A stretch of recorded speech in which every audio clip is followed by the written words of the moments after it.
Sa taong 10,191, ang sangkatauhan ay maaaring maglakbay sa kalawakan salamat sa mahalagang sangkap na tinatawag na spice, na matatagpuan lamang sa isang planeta na tinatawag na Arrakis. Ang mga mamamayan ay kilala bilang Freemen at pinagmamalupitan ng imperyo dahil ang mga Maharlika ay dumating sa planeta upang sakupin at kontrolin ang supply ng spice. Sa loob ng maraming taon ang pamilyang Harkonnen ang namamahala sa Arrakis, ngunit isang araw ay pinaalis sila ng emperador at pumalit ang pamilyang Atreides. Gayunpaman, ang mga Harkonnen ay hindi kailanman tumigil sa pagbabalak ng paghihiganti at kalaunan ay naglunsad ng pag-atake sa Arrakis upang mabawi ang pamumuno sa planeta. Karamihan sa pamilyang Atreides ay napatay maliban sa anak na si Paul at ang kanyang ina na si Jessica, na tumakas sa disyerto at nakatagpo ang Freemen. Si Jessica ay kabilang sa Bene Gesserit, isang organisasyon na lihim na gumawa ng propesiya upang mapaniwala ang mga Freemen na si Paul ang pinili na magliligtas sa kanila mula sa imperyo. Pinatunayan ni Paul ang kanyang sarili sa labanan at pumayag ang Freemen na dalhin sila sa kanilang bayan. Iniisip ng lahat sa universo na wala nang natitirang miyembro ng pamilyang Atreides. Ang pinuno ng pamilyang Harkonnen na si Vladimir ay nagbigay ng gantimpala sa kanyang pamangkin na si Rabban para sa pagkumpleto ng misyon sa pamamagitan ng pagbibigay sa kanya ng kontrol sa paggawa ng spice sa Arrakis. Sa disyerto, ang grupo ni Paul ay nagmamadaling nagtago nang marinig nila ang spaceship na ibinaba ang ilang sundalo ng Harkonnen. Nag-iwan ng katawan ang Freemen bilang bitag at nang makalapit ang mga sundalo, sinimulan ng Thumper na tawagin ang Sandworm. Narinig ng mga Harkonnen ang ingay at hinulaan nila ang plano, kaya lumipad sila sa pinakamalapit na rock formation. Sa sandaling iyon ang solar eclipse ay nagpadilim sa kalangitan at ginamit ng Freemen ang pagkakataon na barilin ang mga sundalo gamit ang kanilang mga laser weapon mula sa malayo. Ang isa sa mga sundalo ay bumaba upang suriin ang mga nahulog na katawan, kaya agad na kinuha ni Paul ang espada mula sa katawan at nagsimulang labanan ang lalaki, nagpakita ng mahusay na kasanayan bago siya napatay. Lumitaw ang pangalawang sundalo sa likod ni Paul, ngunit agad siyang hinampas ni Jessica ng bato hanggang sa mamatay. Nang matapos ang labanan, kinuha ng Freemen ang lahat ng tubig mula sa mga bangkay. Biglang sumuka si Jessica at iniisip ng iba na nandidiri siya sa nakikita, hindi nila alam na buntis siya. Pagkatapos ang lahat ng bangkay ng mga sundalo ay pinagsama-sama at tinawag ng Freemen ang Sandworm upang lamunin sila. Samantala, sinabihan si Rabban na dapat niyang iiwas ang kanyang hukbo sa teritoryo ng Freemen dahil napakaraming sundalo ang nawala sa kanila sa lugar na iyon.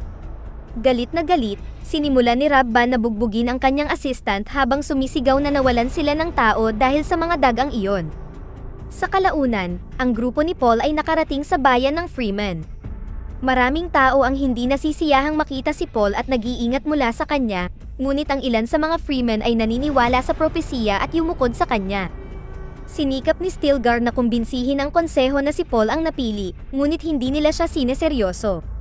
Si Paul at Jessica ay binigyan pa rin ng pagkain, at ang spice sa ulam ay nagbigay kay Paul ng pangitain na hindi niya maintindihan. Pagkatapos, tinawag si Jessica upang panuorin ang ritual kung saan ang kinuha nilang tubig mula sa mandirigmang pinatay ni Paul ay idinagdag sa lawa sa kuweba. Ipinaliwanag ni Stilgar na isa ito sa libu-libong imbakan ng tubig na nilikha ng Freemen upang tumulong na ayusin ang planeta. Pagkatapos ay ibinunyag niya na ang kanilang Reverend Mother ay mamamatay na at gusto nilang si Jessica ang pumalit sa kanya. Pumayag si Jessica para tulungan si Paul. Dinala siya sa kuweba kung saan hinawakan ng Reverend Mother ang kanyang mukha habang nagdarasal ang Freemen sa labas. Sunod, ibinigay ng Freemen ang Water of Life upang inumin niya, at ipinaliwanag na ang lason ay magpapalaya sa kanyang kaluluwa at papatayin siya nito ngunit tutulungan din siyang makakita. Humigop si Jessica at agad na nagsimulang makaranas ng kumbulsyon habang nagbabago ang fetus sa loob ng kanyang sinapupunan. Habang nagiging bughaw ang kanyang mga mata, napagtanto ng Reverend Mother na siya ay buntis at sinabi niyang pagkakamali ang ritual. Matapos mamatay ang Reverend Mother, nagkaroon ng pagtatalo sa pagitan ng Freemen. Ang ilan ay nag-iisip na ito ay isang himala na si Jessica ay nakaligtas habang nagdadalang tao at ito ay nagpapatunay sa propesiya, habang ang iba ay nag-iisip na ang propesiya ay isang kasinungalingan na nilikha ng malaking pamilya at ang kanilang tagapagligtas ay hindi maaaring maging isang tagalabas. Pinahinto ni Paul ang away upang ipaliwanag na ang kanyang ina ay sinanay upang makaligtas sa mga lason, kaya hindi ito isang himala. Sinabi rin niya na wala siyang intensyon na mamuno at gusto lang niyang lumaban kasama nila, ngunit dahil sa kanyang kababaang loob ay mas lalong naniwala si Stilgar na siya ang napili. Nang magising si Jessica, sinabi niya kay Paul na nakakausap na niya ang sanggol at dapat rin siyang uminom ng tubig. Maya-maya ay binigyan si Paul ng tent at ilang pagkain upang maglakbay sa disyerto para matutunan niya ang pamamaraan ng Freeman. Maingat na naglakad si Paul sa buhangin ngunit hindi siya masyadong magaling dito, kaya sinamahan siya ni Chani at tinuruan siya kung paano pagbutihin ang kanyang paraan. Itinuro din ni Chani sa kanya ang maraming bagay tungkol sa disyerto at pagiging isang Freeman, at habang magkasama sila, nagsimulang mahulog sila sa isa't isa. Sa bayan, patuloy na nakikipag-usap si Jessica sa kanyang sanggol at nagsimulang magplano kung paano babaguhin ang isip ng mga hindi nananampalataya. Pagkalipas ng ilang araw, dumating sa disyerto ang Harvester upang mag-ani ng spice. Lumabas ang Freeman mula sa kanilang pinagtataguan sa buhangin para sa sorpresang pag-atake, na pinatay ang grupo ng mga sundalo habang mahusay na gumagalaw sa buhangin, na nagbigay sa kanila ng kalamangan. Nagdala rin ang kaaway ng sasakyang panghimpapawid at pinaputukan sila, kaya nagmadali ang mga Freeman para magtago sa ilalim ng Harvester. Lumitaw sina Chani at Paul at itinumba ang dalawa pang sundalo, pagkatapos ay kumilos si Paul bilang bitag para mapunta sa kanya ang atensyon ng sasakyang panghimpapawid at pinasabog ito ni Chani gamit ang laser gun. Ngayon ay ligtas na ang daan para lumabas sa pinagtataguan ang mas maraming Freeman at sabay nilang binaril ang Harvester, sa huli ay nasira ito. Nang gabing iyon ay ipinagdiwang ng grupo ang kanilang tagumpay at sa wakas ay tinanggap si Paul bilang bahagi ng Freeman. Binigyan nila siya ng pangalang mandirigma at niyakap siya bilang opisyal na pagtanggap. Kinabukasan, pinanood ni Paul si Stilgar na nakasakay sa sandworm at hinubad ang singsing ng kanyang pamilya, at tinanggap na hindi na siya isang Atreides. Pagkatapos ay lumapit sa kanya si Chani at naghalikan sila. Sa sumunod na ilang buwan, ang grupo ay patuloy na naglalakbay sa disyerto ng sama-sama at winawasak ang anumang Harvester na mahahanap nila, na unti-unting nagdulot ng malaking pagkalugi sa Harkonnen. Nang marinig ni Vladimir ang lahat ng problemang ito, pinatay niya ang dalawang assistant sa sobrang galit. Tinawag niya si Rabban sa kanyang silid at ipinaalam sa kanya na kapag nabigo sila, aalisin sa kanila ng emperador ang kontrol ng spice. Dapat ayusin ni Rabban ang problema kung hindi ay mapaparusahan siya. Bumalik kay Paul, nagising siya mula sa isa pang bangungot. Sinubukan niyang ibahagi ito kay Chani ngunit hindi niya masyadong maalala. Nakita ni Paul ang sarili na sinusundan ng isang babae sa digmaan habang namamatay ang napakaraming tao sa kanilang paligid. Sinabi sa kanya ni Chani na ang mga kakaibang panaginip ay bunga lamang ng pagkalantad sa spice sa mahabang panahon. Pagkatapos, naghanda si Paul para sa seremonya upang maging ganap na Freeman, na binubuo ng pagpapatawag at pagsakay sa sandworm. Sinubukan ni Paul ang buhangin sa ilang lugar hanggang sa nakahanap siya ng perpektong lugar at inilagay ang thumper. Di nagtagal, lumitaw ang sandworm na mas malaki kaysa karaniwan, ngunit hindi natatakot si Paul. Tumalon siya sa ibabaw nito at gamit ang kawit, nagawa niyang kumapit sa sandworm bago mahulog. Pagkatapos ng pagsisikap, napunta siya sa tamang lugar at ikinonekta ang kawit upang simulan ang pagsakay sa sandworm ng maayos, nakamit ang respeto ng Freeman. Lahat ay nag-cheer para sa kanya ngunit ang ilan sa kanila ay yumuko dahil ito ay bahagi rin ng propesiya. Ang balita ay mabilis na nakarating kay Jessica, na inutusan ang kanyang mga tagasunod na ipaalam ito sa iba. Nagpasya siyang maglakbay sa timog para mangalap ng mga tagasunod, ngunit hindi sumama sa kanya si Paul. Nang magpaalam siya, napagtanto niyang siya ang babae sa kanyang panaginip. Maya-maya ay inatake ng Freeman ang bodega ng spice, na sumira sa 80% ng ani ng kaaway. Galit na galit, tinipon ni Rabban ang kanyang hukbo at lumipad sa disyerto upang hanapin ang Freeman. Hindi nila makita ang mga ito kahit saan, ngunit inutusan pa rin ni Rabban ang kanyang mga tauhan na pasabugin ang mabatong bundok, na nagdulot ng malaking pagsabog at makapal na alikabok. Pagkatapos ay iniwan ni Rabban at ng kanyang mga sundalo ang kanilang spaceship at nagsimulang maglakad sa makapal na alikabok, na nagbigay ng pagkakataon sa Freeman na palibutan sila at simulan silang patayin ng paisa-isa. Takot na takot, sinubukan ni Rabban at ng kanyang mga tauhan na tumakas, gayunpaman, binaril din ng Freeman ang sasakyang panghimpapawid. Si Rabban ay halos hindi makahawak at muntik nang mapatay sa proseso, ngunit binaril ng sundalo ang umaatake palabas ng ship at sila ay nakatakas. Samantala, Nag-aalala ang emperador sa pagkakaroon ng kapangyarihan ng Freeman at pinayuhan siya ng kanyang anak na si Prinsesa Irulan na hayaang maging ganap na digmaan ang labanan. Nang maglaon, kinausap ni Irulan ng pribado si Reverend Mother Helen, na may hinala siya na ang bagong propeta ng Freeman ay si Paul. Kinumpirma ito ni Helen ngunit sinabihan siyang huwag sabihin sa sinuman, lalo na sa emperador dahil kapag nalaman ng mga great houses ang pagmasaker sa pamilya Atreides, maaaring mawala sa trono ang kanyang ama.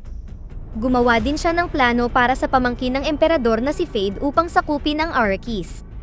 Samantala si Fade, naghahanda na siya para sa laban at sinubukan ang kanyang bagong espada sa katulong. Mabilis na pinatay ito ngunit hindi pa siya kontento sa talas nito. Kasabay nito, ang mga makakalaban niya ay binigyan ng misteryosong injection at ipinahayag na ang 3 bilanggo ay mula sa pamilyang Atreides.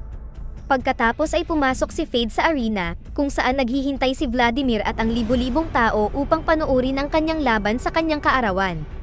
Napatay niya ang 2 sa 3 kalaban sa loob lamang ng ilang segundo, ngunit ang pangatlo ay hindi nabigyan ng lason at nag-alok ng patas na laban.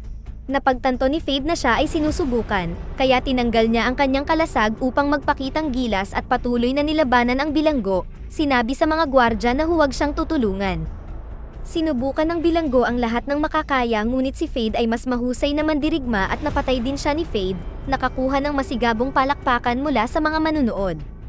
Nang maglaon sa araw na iyon ay nagreklamo si Fade kay Vladimir tungkol sa panlilinlang, ngunit sinabi sa kanya ni Vladimir na nakapasa siya sa pagsusulit at sa kanya na ang Arrakis. Ipinaliwanag din ni Vladimir na plano niyang pabagsakin ang Emperor at gusto niyang si Fade ang pumalit. Sa kanyang paglabas, napansin niyang sinusundan siya ni Margot, isang miyembro ng Bene Gesserit. Napagtanto ni Fade na nakita niya ang babae sa kanyang mga panaginip at minanipula siya ni Margot upang sundan siya sa kanyang silid at sila ay nagpainit. Kinabukasan, ipinaalam ni Margot kina Helen at Irulan na secured na ang bloodline dahil nasa sinapupunan na niya ang anak ni Fade, gaya ng plano. Kasabay nito, idineklara ni Vladimir si Fade bilang bagong gobernador ng Arrakis. Sa disyerto, inilapag ng grupo ng mga smuggler ang isang harvester upang mag-ani ng spice, ngunit agad na isinaaktibo ng Freeman ang mga nakatagong bomba at nagpaputok upang sirain ang lahat ng kanilang kagamitan.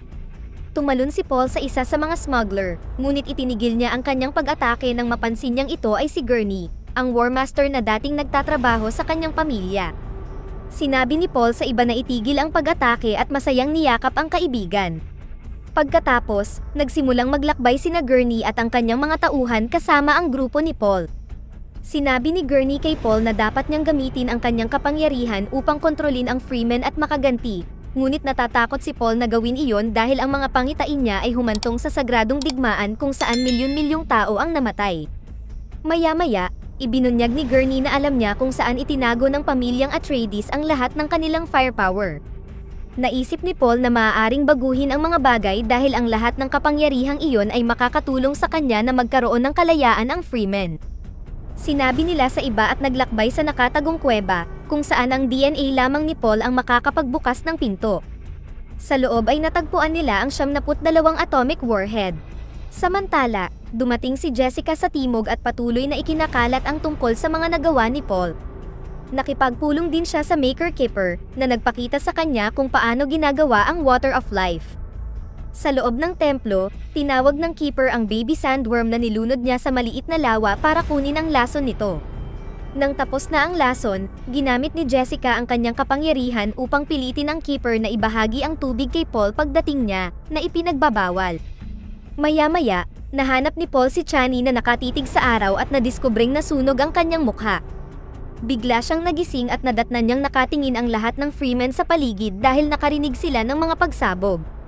Lumalabas na sinasalakay ni Fade ang kanilang bayan, na epektibong pinabagsak ito sa pamamagitan ng matinding pagbaril ng kanyan mula sa sasakyang panghimpapawid. Nang dumating si Rabban ay kinumpronta niya ang kanyang kapatid na si Fade para sa pag-agaw sa kanyang posisyon, ngunit mabilis siyang pinatumba ni Fade at pinilit siyang halikan ang kanyang paa. Pagkatapos ay kinausap ni Fade ang kaibigan ni Chani na nahuli sa panahon ng pag-atake, ngunit dahil tumanggi siyang magbahagi ng anumang impormasyon, siya ay pinatay. Bumalik sa grupo ni Paul, nagmamadali silang bumalik sa kanilang bayan upang tulungan ang mga taong nakaligtas sa pag-atake. Nakatanggap sila ng mensahe mula sa timog na nagsabing nagtipon ang mga pinuno upang talakayin ang sitwasyon, ngunit tumanggi si Paul na pumunta dahil natatakot siya sa kanyang mga pangitain. Nang hawakan niya ang buhangin, muli siyang nakakita ng mga kakilakilabot na pangitain, ngunit kinumbinsi siya ni Chani na wala silang pagpipilian kung gusto nilang mabuhay. Ang buong grupo ay sumakay sa mga sandworm at sa wakas ay nagtungo sa timog. Pumasok si Paul sa templo at binigyan siya ng keeper ng Water of Life, na ininom niya ng walang pag-aalinlangan. Nagkaroon siya ng pangitain ng kanyang hinaharap na kapatid na babae na nakatayo sa beach at nagsabi sa kanya ng katotohanan tungkol sa kanilang pamilya. Sa sandaling nakarating sa templo ang iba sa grupo, ang pulso ni Paul ay napakababa kung kaya't siya ay mukhang patay na.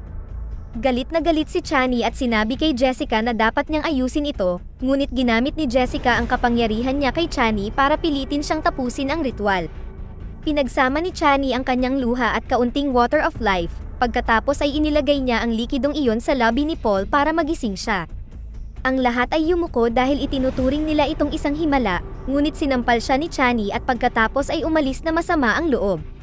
Pagkatapos, ipinaliwanag ni Paul ng pribado kay Jessica na nakikita niya ang lahat ng hinaharap at naiintindihan ang nakaraan. Nakita rin niya ang kanyang buong bloodline at nalaman na si Jessica ay anak ni Vladimir. Sinabi ni Jessica na hindi rin niya alam hanggang sa uminom siya ng tubig. Inanunsyo ni Paul na kung sila ay mga Harkonnen, lalaban sila bilang sila, na minarkahon ang pagsisimula ng pagbaba ni Paul mula sa tagapagligtas tungo sa pagiging malupit na pinuno.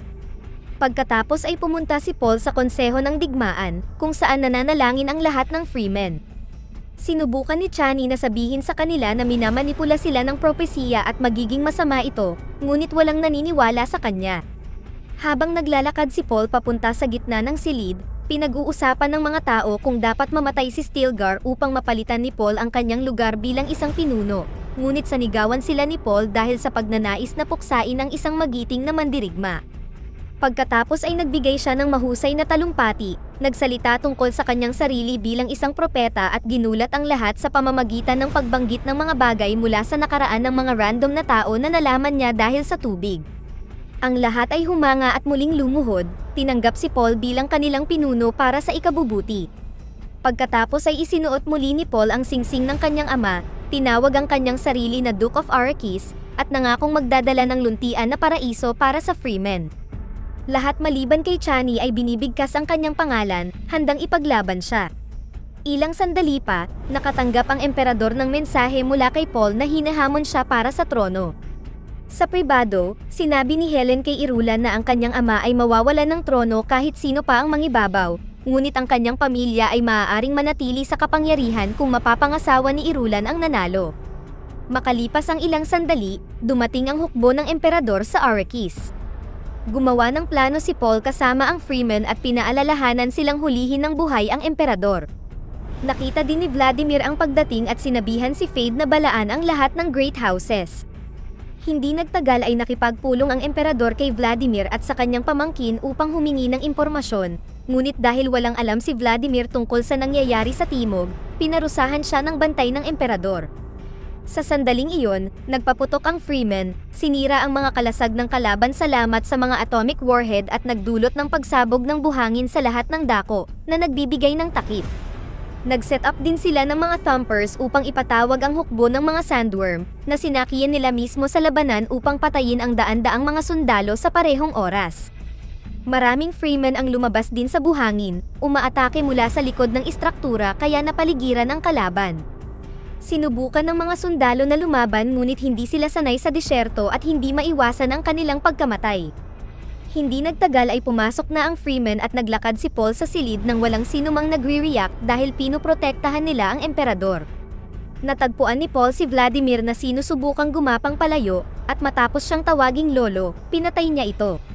Sa kanyang paglabas, sinabi niya sa iba na ipakain ang katawan ni Vladimir sa disyerto at bihagin ang lahat. Sa sumunod na ilang oras, nagpatuloy ang labanan at nanalo ang freemen. Sinubukan ni Rabban na tumakas, ngunit nahanap siya ni Gurney at hinamon siya, pinatay siya sa loob lamang ng ilang segundo bilang paghihiganti sa pagkawala ng kanyang duke at mga kaibigan. Natapos ang labanan sa gabing iyon at sinunog ang lahat ng katawan maliban kay Vladimir, na itinapon sa buhangin.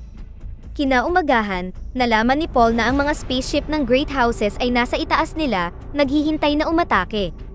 Inutusan niya si Gurney na magpadala ng babala, na nagsasabing kung hindi nila igagalang ang kanyang kapangyarihan at salakayin siya, sisirain ng kanilang mga warhead ang buong spice field. Pagkatapos ay inanunsyo ni Paul na pakakasalan niya si Irulan upang magkasama silang mamuno, ngunit gusto niyang sagutin ng emperador ang pagmasaker sa kanyang pamilya. Tumanggi ang emperador na makipagkasundo, kaya ibinigay niya kay Feyd ang kanyang espada at pinili siyang kumatawan sa kanya sa isang labanan. Tinawag ni Paul si Feyd na pinsan at nagsimula ang tunggalian. Ang parehong mga lalaki ay kamanghamanghang mga mandirigma at ang labanan ay medyo pantay, ngunit sa lalong madaling panahon ay pinatumba ni Feyd si Paul at kinutya siya habang tinatawag si Chani na kanyang alagang hayop. Sa pagtanggi na sumuko, muling umatake si Paul, at sa ilang galaw lang ay nagawa siyang saksakin ni Feyd ng 2 beses. Gayunpaman, ito ay isang panlilinlang ni Paul, na ginawang mahina ang kanyang sarili upang lumapit si Feyd at saksakin siya mismo sa puso, at pinatay siya. Habang binibigkas ng mga freemen ang pangalan ni Paul, walang pagpipilian si Irulan kundi tanggapin ang kasal at ibigay kay Paul ang trono. Iniabot ni Paul ang kanyang kamay at pinilit ang emperador na halikan ang kanyang singsing, dahilan upang yumuko ang lahat. Galit, umalis si Chani sa silid habang ipinapaalam sa kanila ni Gurney na ang mga Great Houses ay sumagot na pararangalan nila si Paul. Sa huli, inutusan ni Paul si Stilgar na dalhin ang freemen sa paraiso. Si Chani ay hindi sumama sa kanila at pumunta sa disyerto upang tumakas gamit ang sandworm. Dito na nagtatapos ang ating kwento. Sana ay nagustuhan nyo, mag-subscribe na kung hindi ka pa nakasubscribe, pindutin na rin ang notification bell at like button upang matulungan ang channel, and leave a comment down below, and as always, thank you for watching.